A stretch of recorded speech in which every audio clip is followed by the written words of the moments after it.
Super star Rajinikanth அவர்களை பற்றி இளைய தளபதி விஜய் அவர்கள் கூறியதை தற்பொழுது காண்போம். சின்ன வயசுலிருந்தே நான் ரஜினி ரசிகன். வாரத்தில் 4 நாள் ஸ்கூலுக்கு போனால் 3 நாள் ரஜினி படம் பார்த்துட்ருப்பேன். எனக்கு 5 வயசாகி இருக்கிறப்ப ரஜினி சாரோட அன்புக்கு நான் அடிமை படம் ரிலீஸ் ஆச்சு. எப்படியாவது படம் பார்த்துடணும்னு ஆசை. ஆனால் ஸ்கூலுக்கு கட்டடிச்சிட்டு போகிற வயசு அல்ல அது. அதனால் நான் என்ன பண்ணினேன்னா, அப்பா ஷூட்டிங்க்கு போன உடனே எங்கள் அம்மா கிட்ட ரொம்ப அடம் பிடிச்சி மேட்னி ஷோவுக்கு போயிட்டேன். மேட்னி ஷோ பார்த்துட்டு வெளியே வந்ததும் திரும்பவும் ஈவினிங் ஷோ பார்க்கணும்னு அடம் பிடித்தேன். ஒரு போடு போட்டு வீட்டுக்கு கூட்டி வந்து விட்டாங்க.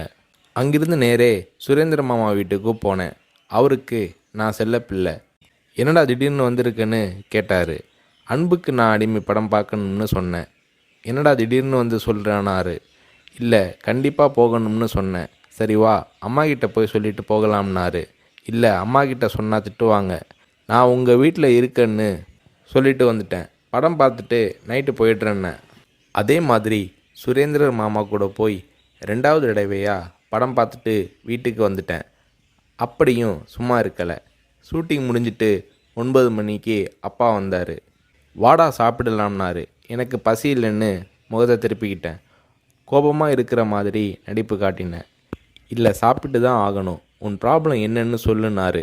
அன்புக்கு நான் அடிமைக்கு கூட்டிகிட்டு போனால் சாப்பிட்றேன்னு சொன்னேன். சாப்பாட்டை பரிமாறிக்கிட்டு இருந்த அம்மா என்னை பார்த்து, அட திருடா, என் கூட வந்து அந்த படத்தை மேட்னி ஷோவில் பார்த்துருக்குற மாதிரி முறைச்சி பார்த்தாங்க.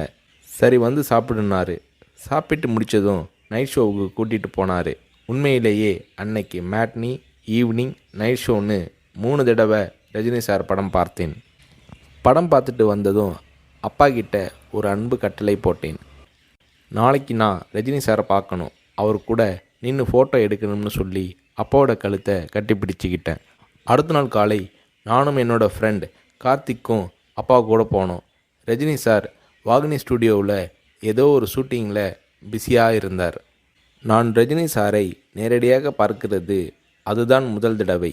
எப்படி ரஜினி சார்கிட்ட பேசுகிறதுன்னு பயந்துக்கிட்டு இருந்தேன். அவர் கூட்டிகிட்டு போய் அன்பாக பேசினார். அப்படியே என்னை தன்னோட மடியில் உட்கார வச்சுக்கிட்டு என்ன படிக்கிறேன்னு கேட்டார். சொன்னேன், நான் உங்கள் கூட நின்று ஃபோட்டோ எடுக்கணும்னு சொன்னேன். சிரிச்சுக்கிட்டே என் கன்னத்தை தட்டி கொடுத்து எங்களை அணைச்சிக்கிட்டு ஃபோட்டோவுக்கு போஸ் கொடுத்தார். என்னால் மறக்க முடியாது அந்த இனிய நாளை, அவரது அன்பான அரவணைப்பை. வீட்டுக்கு வந்ததும், அப்பா நீங்கள் பெரிய டைரக்டர்னு சொல்கிறாங்க, ஆனால் என்னால் உங்களை டைரக்டராக ஏற்றுக்க முடியாது.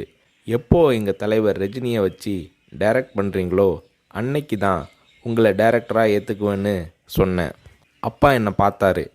ஒரு ஹிந்தி படம் டைரக்ட் பண்ணுறதுக்காக எங்கள் அப்பா பாம்பே போனார்.